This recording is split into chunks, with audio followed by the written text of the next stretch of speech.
국정농단 사건과 세월호 참사 부실 대응 등으로 탄핵 소추된 박근혜 전 대통령.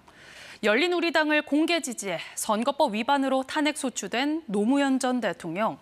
두 탄핵 심판 모두 헌법재판소는 헌법이나 법률 위반이 있었다고 인정했습니다. 하지만 결론은 인용과 기각으로 엇갈렸습니다.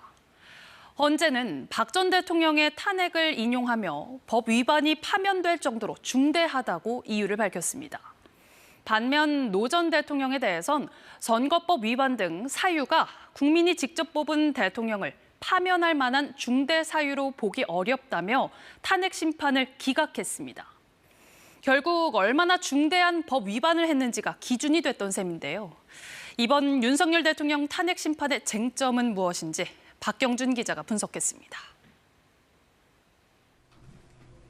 윤석열 대통령의 탄핵 소추 사유는 크게 두 가지입니다.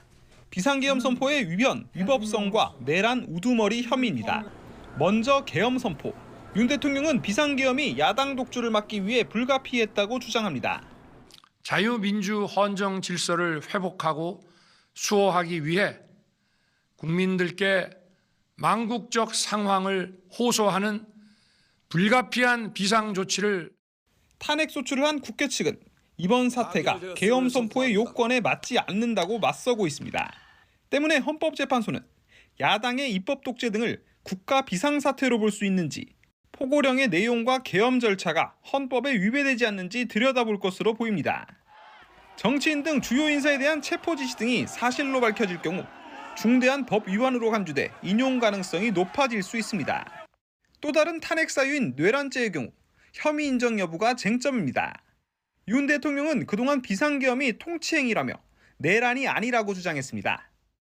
대통령의 헌법적 결단이자 통치행위가 어떻게 내란이 될 수 있습니까?